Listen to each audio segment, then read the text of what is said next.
Hello guys, good morning. आज हम पढ़ेंगे टेंस के बारे में। टेंस में हम समझते हैं कि तीन तरह के टेंस होते हैं: प्रेजेंट, पास्ट एंड फ्यूचर। तो प्रेजेंट टेंस के बारे में सबसे पहले पढ़ेंगे, अगेन पास्ट के बारे में, फिर फ्यूचर के बारे में। तो प्रेजेंट टेंस में क्या होता है कि हम प्रेजेंट में जो हो रही चीज़ें होती हैं उसके बारे में हम ट्रांसलेशन करते हैं। यूजुअली इंग्लिश क्या करते हैं, हम इंग्लिश में हम बेसिकली हम ट्रांसलेट करते हैं, क्योंकि हमारा जो मदर टंग है वो इंग्लिश नहीं है। हम हिंदी जानते हैं या फिर whatever our mother tongue is, we are exactly speaking और thinking in that own language. जैसे कि अगर हम तेलुगु पढ़ते हैं या फिर हम भोजपुरी पढ़ते हैं या फिर हम whatever language is our mother tongue, we are thinking in that own language. That's why English is a little tough for us. That's why we have to opt English as an separate language. तो हम English में present tense, past tense and future tense पढ़ेंगे। और present tense में हम क्या पढ़ेंगे, सबसे पहले हम इनडिफिनिट पढ़ेंगे, फिर कॉन्टिन्यूअस पढ़ेंगे, फिर परफेक्ट पढ़ेंगे, फिर प्रेजेंट परफेक्ट कॉन्टिन्यूअस पढ़ेंगे। ठीक है। तो सिंपल प्रेजेंट टेंस में क्या होता है कि हम जो सब्जेक्ट होता है, सब्जेक्ट में फिर वर्ब के साथ एस या ईएस लगाते हैं। और अगर जो सब्जेक्ट अगर जो सिंगुलर है तो उसमें एस या ईएस लगाते हैं, और अगर सिंगुलर नहीं है, प्लूरल है, तो नॉर्मल लगाते हैं। जैसे कि राम गोज, राम जाता है। ठीक है।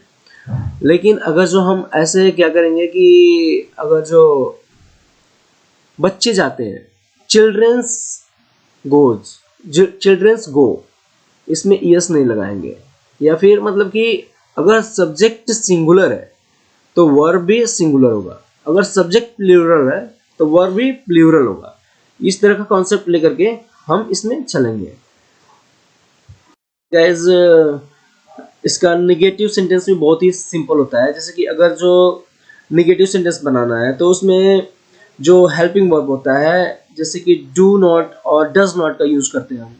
जैसे कि he does not go means, you know what, अगर जो सब्जेक्ट सिंगुलर है तो डज नॉट होता है, अगर सब्जेक्ट प्लूरल है तो डू नॉट होता है, हम यूज करते हैं।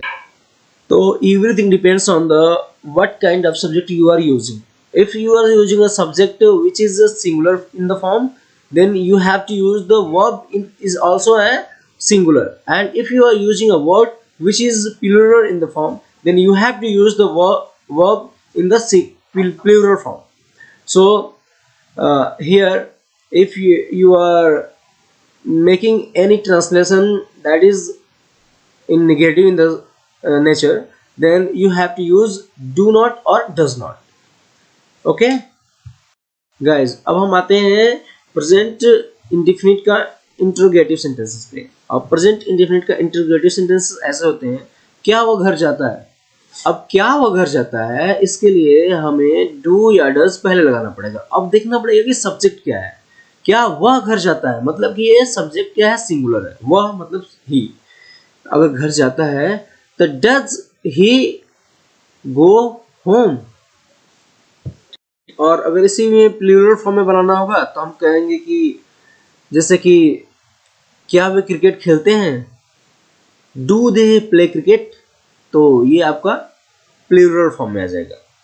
और अब वहीं पे सिंगुलर फॉर्म में करना होगा तो डज का यूज करेंगे, और प्लूरल फॉर्म में डू का यूज करेंगे। ये तो नॉर्मल चीजें हो गई। अब इसके बाद से हम पढ़ेंगे प्रेजेंट का ही पढ़ेंगे, लेकिन प्रेजेंट कंटिन्यूअस टेंस पढ़ेंगे। और प्रेजेंट कंटिन्यूअस टेंस में आपको पता है आईएनजी फॉर्म में वर्ब का यूज करते हैं। और कैसे यूज करते हैं, जैसे कि राम खाना खा रहा है, Ram is eating the food.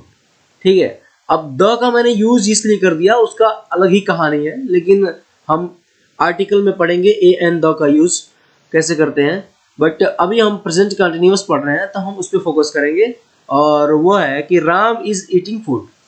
तो अगर राम खाना खा रहा है तो इसमें क्या है, राम क्या है, सिंगुलर फॉर्म में है, राम इज ईटिंग फूड। और इसमें क्या है, इज एम आर का यूज करते हैं। इज किस लिए यूज करते हैं, हम सिंगुलर फॉर्म के लिए यूज करते हैं। एम का यूज करते हैं ओनली एंड ओनली, आई के साथ एम का यूज करते हैं, वो भी कंटिन्यूअस टेंस में, प्रेजेंट कंटिन्यूअस में। और अगर जो हम आर का यूज कर रहे हैं तो वहां पे हमें कंफर्म होना चाहिए कि सब्जेक्ट जो है प्लूरल हो, जैसे कि they are going to school, they क्या है यहाँ पे, दे प्लूरल फॉर्म में है, तो यहाँ पे हम दे का यूज करेंगे क्योंकि ये प्लूरल फॉर्म में है, और दे के साथ में आर का यूज करेंगे। That is the combination when we are using a plural subject, then we have to use a plural helping verb, that's why the agreement will be successful. Thank you.